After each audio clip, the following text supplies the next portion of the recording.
81-year-old Steve sat in the tranquil garden, feeling the gentle breeze on his face and admiring the lush scenery around him. It was a beautiful day, and the garden was alive with activity. Some people walked their dogs, others ran, and a few groups gathered for exercise sessions.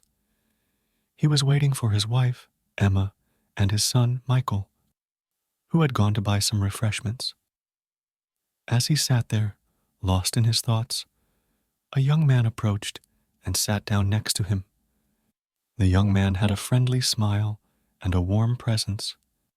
They struck up a conversation about the lovely weather and the simple pleasures of the day.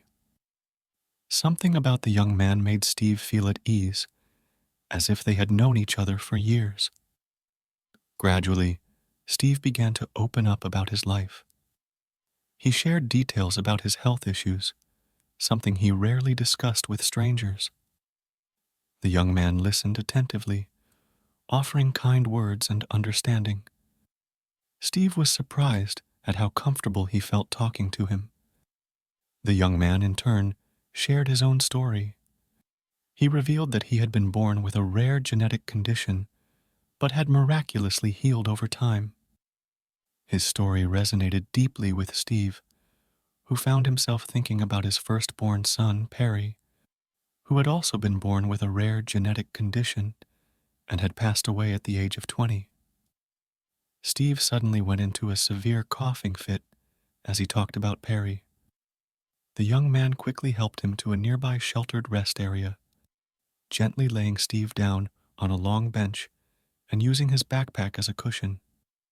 The backpack was surprisingly firm yet soft, providing the perfect makeshift pillow. Lying there, Steve reminisced about Perry.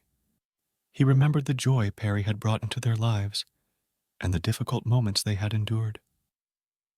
The young man listened with a wisdom that seemed beyond his years.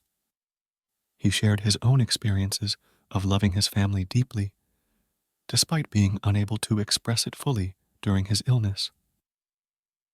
Steve's wife and son arrived at the sheltered area and called out to him. Steve looked up, but the young man was gone. At that moment, Steve felt an overwhelming sense of euphoria. Every instinct told him that the young man was his late son, Perry. He sat up quickly, startling Emma and Michael, who hadn't seen him this energetic in a long time. Steve looked around the park, but could not find the young man. Steve told Emma and Michael about his encounter.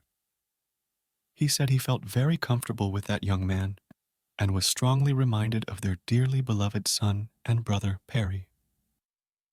Tears filled their eyes as they embraced each other, sharing the profound moment together.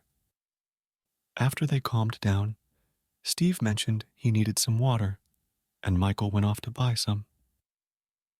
Emma sat beside Steve on the bench. As they sat in silence, Steve glanced toward the water's edge and saw the young man again, about 50 meters away, beckoning to him. He rubbed his eyes and saw clearly that his late son Perry was calling out to him. His got very excited, and his heart started racing. He said to Emma, "Hey, that is Perry standing right there by the water." He got up and started walking towards him, his heart pounding with each step. As he got closer, he became more certain that the young man was indeed Perry. Meanwhile, Michael returned with the water and quietly called his mother.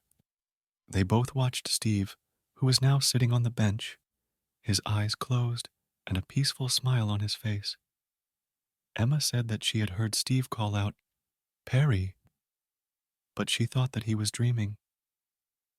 Emma and Michael realized that Steve had found a deep sense of peace and contentment in the final moments of his life, feeling Perry's presence again in their lives.